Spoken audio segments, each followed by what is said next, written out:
भारत में निर्धनता के निवारण के कारण, यानी भारत में निर्धनता को दूर करने के लिए सरकारी उपाय। ऐसे कौन कौन से कारण हैं जो गरीबी को दूर किया जा सकता है? तो सबसे पहले हम कृषि का विकास करेंगे। कृषि का विकास करने से गरीबी को दूर किया जा सकता है, निर्धनता को दूर किया जा सकता है। पहला पॉइंट है कृषि का विकास, यानी डेवलपमेंट ऑफ एग्रीकल्चर। भारत की अधिकांश जनसंख्या कृषि पर निर्भर है, इसलिए निर्धनता दूर करने के लिए कृषि का विकास अत्यंत आवश्यक है। सरकार ने इस दिशा में अनेक योजनाएं लागू की हैं, जैसे हरित क्रांति, श्वेत क्रांति, सिंचाई सुविधाओं का विस्तार, उन्नत बीज, उर्वरक, आधुनिक उपकरणों की व्यवस्था। इन उपायों से कृषि उत्पादकता में वृद्धि हुई है और किसानों की आय में सुधार आया है। कृषि क्षेत्र में रोजगार के अवसर बढ़े हैं तथा ग्रामीण अर्थव्यवस्था को मजबूती मिली है और इस प्रकार कृषि विकास में निर्धनता के निवारण में महत्वपूर्ण योगदान दिया है। कहने का मतलब हमारे देश में आधे से ज्यादा लोग खेती करते हैं। अगर किसान की हालत सुधरेगी तो पूरा देश सुधरेगा। और पहले खेती बारिश पर निर्भर होती थी, न खाद थी न ट्रैक्टर था, लेकिन अब सरकार ने हरित क्रांति से लेकर प्रधानमंत्री किसान सम्मान निधि तक कई योजना चलाई। अब बीज अच्छे, सिंचाई भी पकी और दाम भी ठीक मिल रहा है, तो किसान की आमदनी बढ़ी तो गांव में पैसा घूमने लगा, और जब खेत खुशहाल होंगे तब गरीबी भी दूर होगी, और यही है असली विकास। तो कृषि का विकास करने से भारत की निर्धनता को दूर किया जा सकता है। फिर दूसरा पॉइंट आता है चकबंदी व्यवस्था। चकबंदी व्यवस्था से भारत की निर्धनता को दूर किया जा सकता है। भारत में अधिकांश किसानों की भूमि छोटी जोतों में बटी हुई है, यानी जिससे कृषि उत्पादन कम होता था, और इस समस्या को दूर करने के लिए सरकार ने चकबंदी व्यवस्था लागू की। इसके अंतर्गत एक ही किसान की बिखरी हुई जमीनों को मिलाकर एक जगह पर किया गया ताकि खेती करना आसान हो सके, और चकबंदी से सिंचाई मशीनों का प्रयोग और कृषि प्रबंधन सुगम हुआ और उत्पादन में वृद्धि हुई, किसान की लागत घटी और आय बढ़ी। इस प्रकार चकबंदी व्यवस्था ने उत्पादकता बढ़ाकर निर्धनता घटाने में महत्वपूर्ण भूमिका निभाई। इसको अपनी भाषा में समझो। मान लो किसी किसान के पास 5 बीघा जमीन है, लेकिन वे 5 टुकड़ों में अलग अलग जगह बिखरे हुए हैं। अब वो न ट्रैक्टर से जोता सकता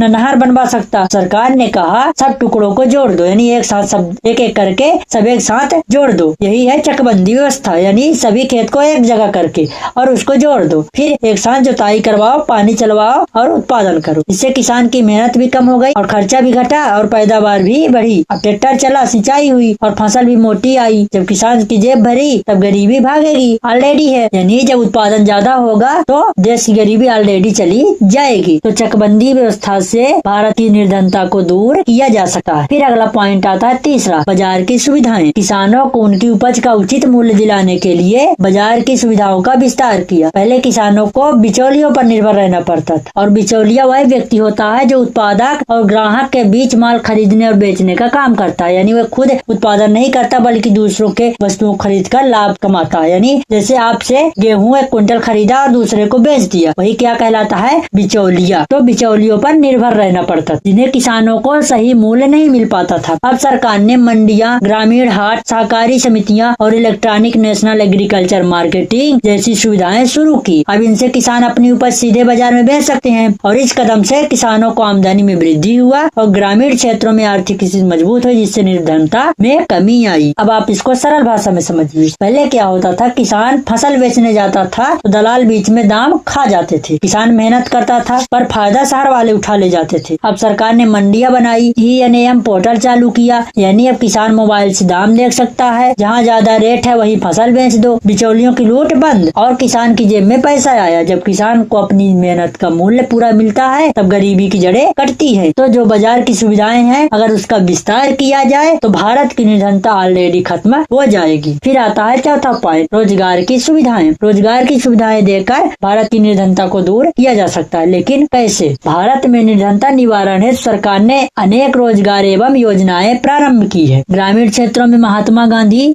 राष्ट्रीय ग्रामीण रोजगार गारंटी योजना लागू की है, जिससे प्रत्येक परिवार को वर्ष में 100 दिन का रोजगार सुनिश्चित किया गया है। इसके अतिरिक्त स्वरोजगार को बढ़ावा देने हेतु प्रधानमंत्री मुद्रा योजना, स्वरोजगार योजना और ग्रामीण विकास कार्यक्रम चलाए हैं। इन योजनाओं से बेरोजगारी कम हुई और लोगों की आय बढ़ी तथा जीवन स्तर में सुधार हुआ। इस प्रकार रोजगार की उपलब्धता निर्धनता को कम करने में अत्यंत प्रभावी सिद्ध हुई है। यानी आप सोचिए, अगर आदमी के पास काम नहीं है तो पेट कैसे भरेगा? इसलिए सरकार ने क्या किया, गांव गांव में रोजगार देने की योजना चलाई। जैसे हो गया मनरेगा। मनरेगा होता है ना, जिससे गांव में रोड बनती है, गांव में पुलिया बनती है, तो लेबर यानी श्रमिकों की मजदूरी आती है और मनरेगा के माध्यम से मजदूरी आती है, यानी आपके अकाउंट में डायरेक्ट सरकार भेज देती है। उसमें तीसरा आदमी नहीं खा सकता। इससे गरीबों को सड़क, तालाब, नहर बनाने जैसे काम मिले। और जो लोग पढ़े लिखे हैं उनके लिए सरकार ने क्या किया, उनके लिए मुद्रा योजना स्वरोजगार आई, जिससे वह खुद का काम शुरू कर सके। जब आदमी को मेहनत, काम और पैसा दोनों मिलते हैं तो गरीबी अपने आप भाग जाती है। और सरकार ने यही खेल समझा, काम दो गरीबी रोको। तो स्वरोजगार यानी रोजगार की सुविधाएं देकर सरकार ने गरीबी यानी निर्धनता का निवारण किया। फिर अगला पॉइंट आता है परिवार नियोजन को प्रोत्साहन। अब परिवार नियोजन को प्रोत्साहन देकर गरीबी कैसे दूर किया जा सकता है, इसको समझते हैं हम लोग। यानी भारत में जनसंख्या वृद्धि निर्धनता का प्रमुख समस्या है। आप लोग वैसे ही समझते होंगे, जितनी ज्यादा जनसंख्या बढ़ेगी उतनी ज्यादा गरीबी यानी निर्धनता आएगी। अब संसाधनों की सीमित मात्रा और जनसंख्या में तेज वृद्धि से प्रति व्यक्ति आय घटती जा रही है। अब इस समस्या को देखते हुए सरकार ने परिवार नियोजन कार्यक्रम प्रारंभ किया और ये कार्यक्रम भारत में 1952 में शुरू किया गया था, जो भारत का पहला देश था जो इस कार्यक्रम को अपनाया, राष्ट्रीय स्तर पर परिवार नियोजन को अपनाया था। इस योजना के अंतर्गत जनसंख्या नियंत्रण के लिए जागरूकता अभियान, नसबंदी कार्यक्रम और छोटे परिवार को प्रोत्साहन जैसे उपाय किए गए थे। नियंत्रित जनसंख्या से साधनों को उचित वितरण संभव हुआ, जिससे निर्धनता में क्या हुआ, कमी आई। यानी अगर हम लोग परिवार नियोजन कार्यक्रम को अपनाएंगे तो जनसंख्या वृद्धि में कमी आएगी और जिससे निर्धनता दूर हो जाएगी, यानी गरीबी दूर हो जाएगी। फिर आता है अगला पॉइंट, औद्योगिक विकास यानी इंडस्ट्री डेवलपमेंट। अगर उद्योगों में विकास हुआ तो गरीबी में कमी आएगी। इसको देखते हैं। औद्योगिक विकास निर्धनता के निवारण का प्रमुख साधन है। कृषि क्षेत्र में सीमित जनसंख्या को ही रोजगार दे सकता है, अतः उद्योग के माध्यम से रोजगार के अवसर को बढ़ाना आवश्यक है। सरकार ने सार्वजनिक, निजी एवं लघु उद्योगों के विकास पर बल दिया है, जैसे make in India, startup India, प्रधानमंत्री मुद्रा योजना जैसी योजनाएं उद्यमिता को बढ़ावा मिला है। उद्योगों के विकास से उत्पादन, निर्यात और आय में वृद्धि हुई है, जिससे बेरोजगारी, गरीबी में कमी आई है। और इस प्रकार औद्योगिक प्रगति ने आर्थिक असमानता स्थापित करने में महत्वपूर्ण भूमिका निभाई है। तो अगर आप भी गरीबी से जूझ रहे हैं तो सरकारी योजनाओं का लाभ लीजिए और अपनी गरीबी को दूर कीजिए। तब तक मिलते हैं अगले वीडियो में। तब तक के लिए thanks watching for my video.